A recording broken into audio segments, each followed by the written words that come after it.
How is it? How is it? Good. Happy birthday to you. Happy birthday to you too. Happy birthday, dear pepperoni and cheese. Happy birthday to you.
Happy birthday to our twins. This week was our twins' birthday, our oldest children. And they turned 14. Holy smokes, 14 years old. Such a big, huge deal. That means they are only 4 years away from being 18, which just has me very emotional. Yeah, never thought I'd have 14-year-olds, like, for all of them. That is crazy. And they have grown so much this year. So every year on their birthday, I think the same thing. So they were twins, and our little boy, that's not so little anymore. He was baby A, and he was a breech. And he wasn't just breech, but his butt was like right in my cervix, and there was just no budging him. So we had a C-section scheduled, and I also had preeclampsia. And so I was trying to, get as far along in my pregnancy as I possibly could, but it was scheduled for week 38. And we had to get up and go to the hospital really, really early. It was like 6 a.m. And I remember I got up and I went to the bathroom, and I sat in the bathroom and I thought, I don't know if I can do this. But the minute that I saw them, of course, like I just knew that I could. I was so excited. I had wanted these children. I had prayed for them. I had yearned for them, but I was so afraid. I was so afraid of being their mother. And I just had this flood of reassurance. I'm sure from God that they were mine and that they were meant to be in our family. And for me, it was just surreal. So it had always just been me and Catherine. And I know the twins were growing in Catherine's stomach, and she had a much closer relationship with them than I did, right?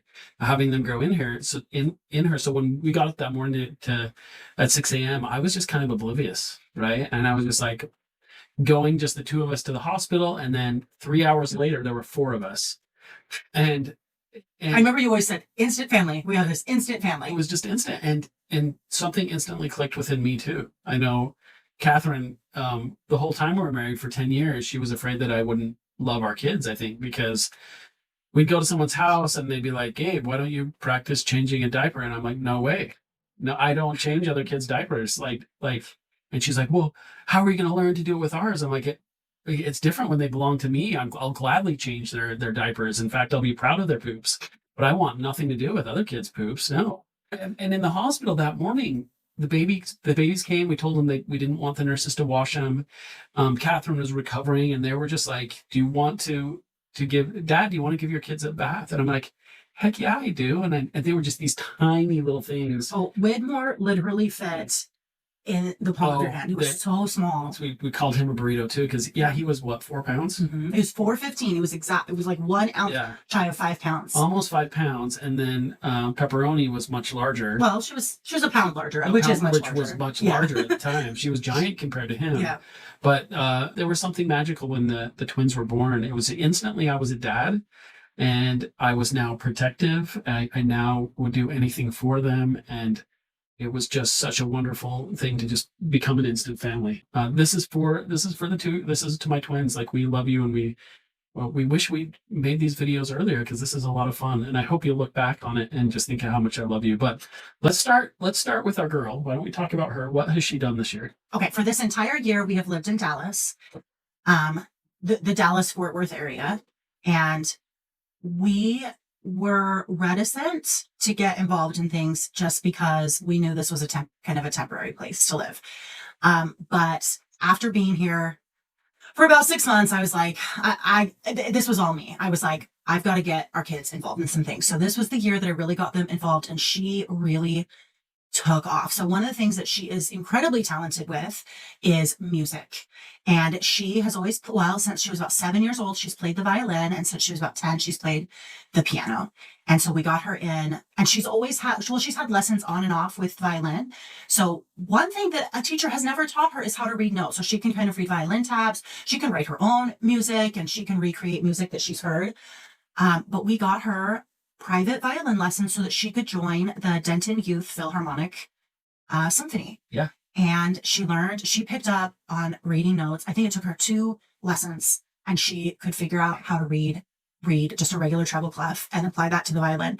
And then she joined the Youth Denton Orchestra, and she has grown so much. Her ability to play and understand music and read it, and she's what it's called when you're moving the strings. It's the jiggle, the string jiggling.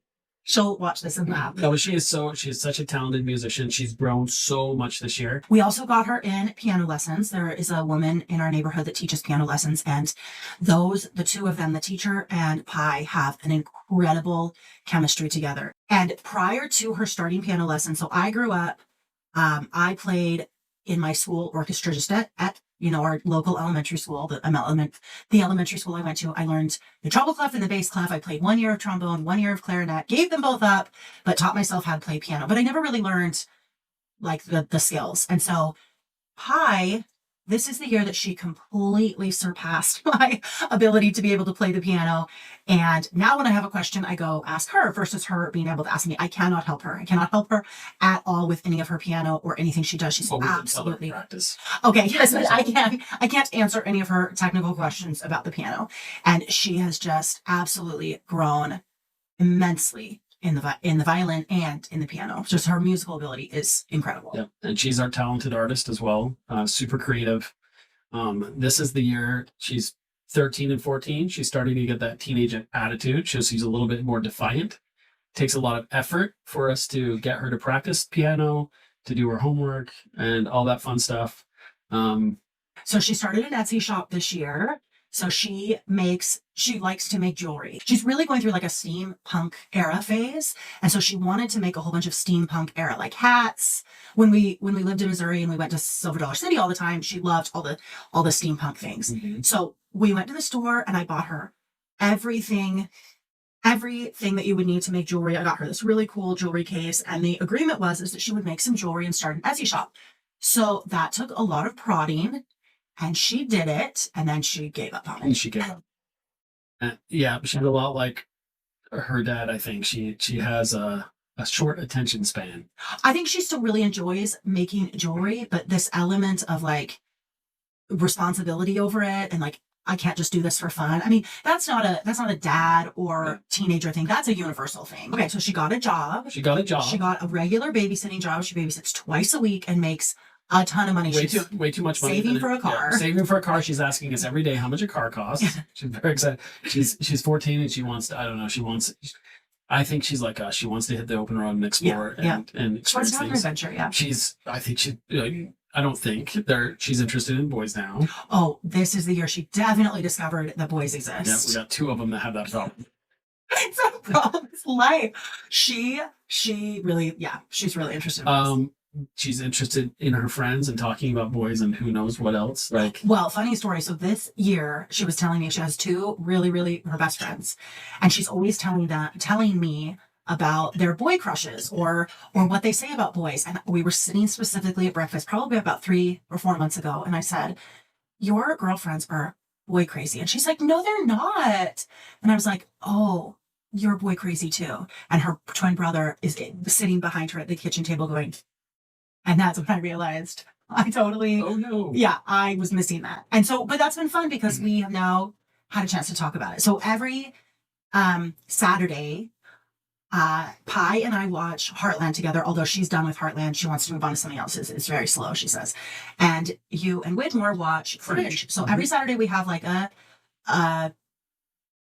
snacks and we watch our shows, but we also have like a really nice conversation. It's been really great to like have them open up and us bring up topics about things that teenagers need to know and things that kids growing up need to know, and have that open line of communication without brothers and sisters there, without little ears there, where they just have an option to be able to talk and hear and listen and ask questions, and it's no judgment, and this is what you need to know and this is what you can ask. So it's been a huge year watching them not only blossom in maturity, but also in height. They're all getting tall. Actually, dinner tonight, Catherine was talking about how jealous you are of her hair. Pi has gorgeous hair. Thick hair. Did not get it from me. That's from me either. Sure. And Widmore, about 2 months ago, surpassed me in height. Yep. So he is now taller than me so when he was 13. And passed up his Pi too. Yeah. At 13 was the year that he finally got taller than Pi and taller than me. So we should talk to, Widmore has been playing guitar, both virtual teachers and in-person teachers. So this year we enrolled him in School of Rock, this commercial music program where you pay monthly and they get one personal lesson, and then they get another lesson where they're playing in a band. And holy smokes, if that didn't pour gasoline on his guitar skills. He's a pretty the thing you have to understand about Widmore, a little bit different than his twin, is he will do his chores, he will practice guitar every single morning, he will read his scriptures, read his books. He has a schedule and he follows it.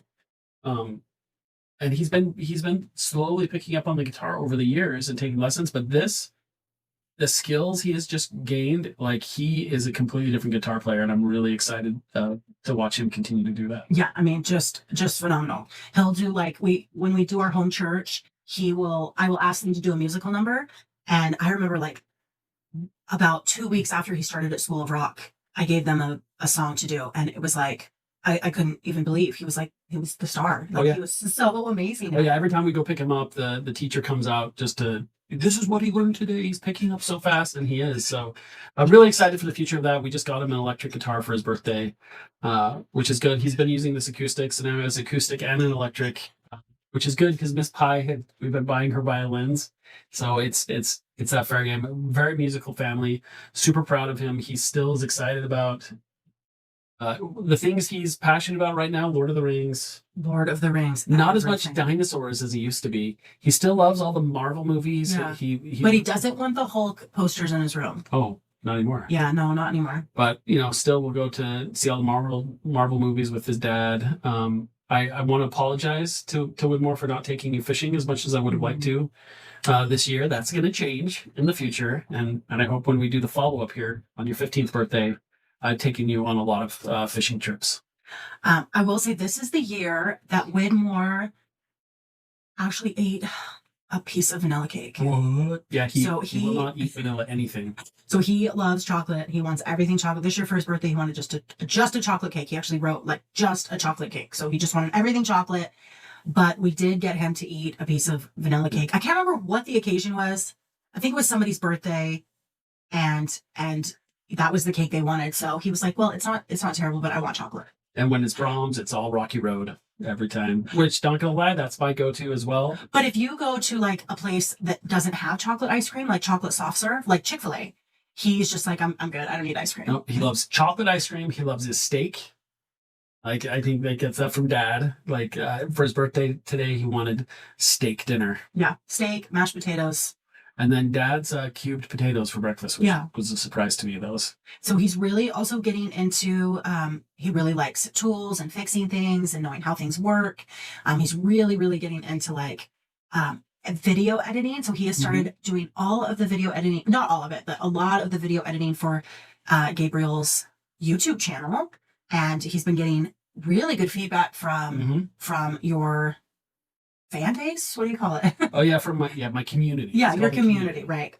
He started his own YouTube channel called The Ketchup Guy, Yep. where he tries ketchup on a banana or So like, he it's interesting. says, this is what the food is. Let's try it with ketchup. So he started up his own channel for that, and He has really yeah, excited. he has an incredible sense of humor. Yes, he's All so funny. All of our kids do. They all have their unique blend of humor. Widmore's he's just funny. Yeah. He's a funny kid. And a lot of parents probably say that about their kids, but he just has this, like, I think it's humor mixed with wisdom. Like he's methodical with his jokes. He's just funny. So let's talk about his intelligence then, because he really is. Both of the twins are both exceptionally smart. Pi and Widmore have different talents when it comes to intelligence. I'm not sure which hemisphere it is, but one of them's I think the artistic is the left side, and the mathematic and the STEM is kind of the right. So Widmore's a right brain and Miss Pi is a left brain. So or mathematical brain versus like a creative brain. Analytical. Widmore's an encyclopedia of details. Yeah. He remembers everything, every factual detail. Even if it's not right, he remembers it and will correct you. He loves to correct me, and he loves to tell me when I'm wrong about something. But he doesn't do it in a condescending way. He does it in a, I know you would want to know like what the real thing is, and he loves to look up stuff and tell me that. But what I wanted to bring up about this is that he amazes me with his love of the scriptures. You brought that up, but he comes to home church like prepared with a message that he wants to give about what he's learned. He's reading the Apocrypha. No, I bought an Apocrypha a few years ago, and he took it, and he's got the freaking thing memorized. It's like this big. Oh, it's massive. And he compares it to the Bible. So he'll find a question in the Bible, see if he can go find.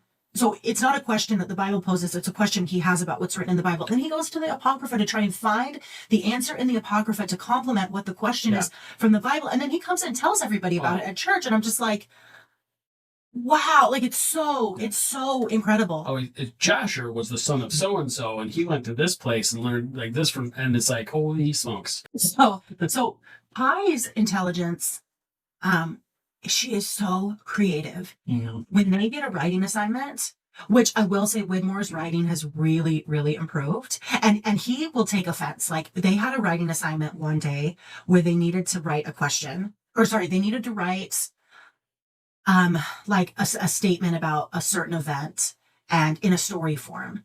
And I was like, you really didn't, he just basically rearranged the words that they were given and made a sentence out of it instead of like taking it and taking the next step forward. He also he's very intelligent. He applies, this goes back to his like sense of humor. He applies himself. He doesn't try and take the easy way out unless he thinks he can be funny about it. Yep. So like I gave him a writing assignment where I said there was no minimum word count. So he didn't write anything. And it wasn't that he was trying to get out of the work because he actually did do it. And he was like, this is in case you didn't think it was funny. So he wrote it.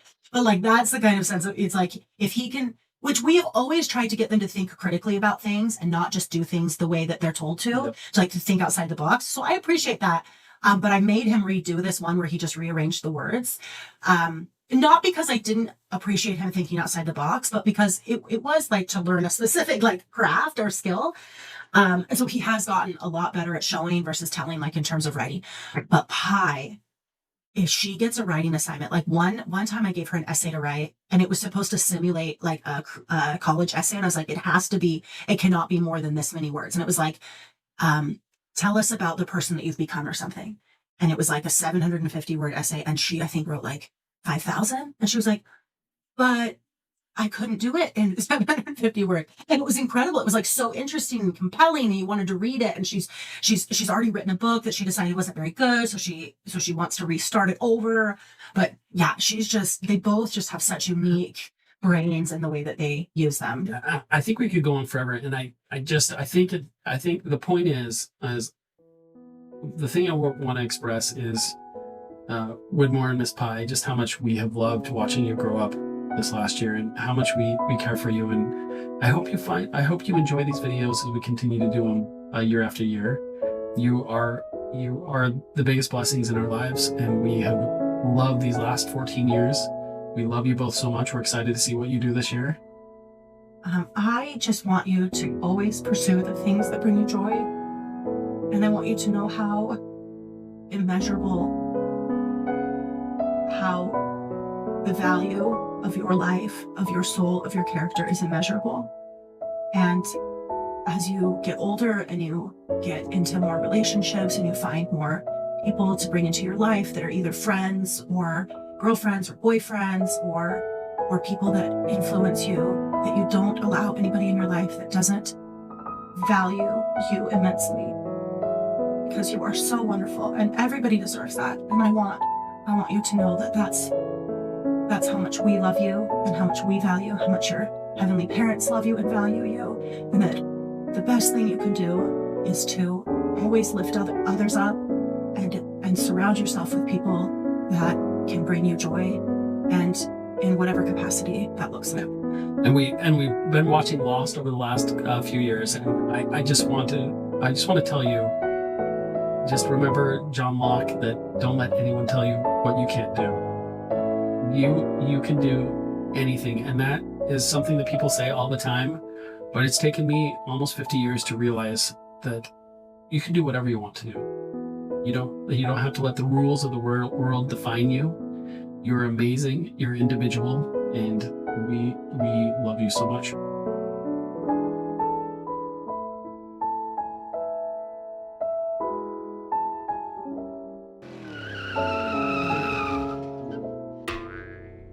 We are diapers on a plane.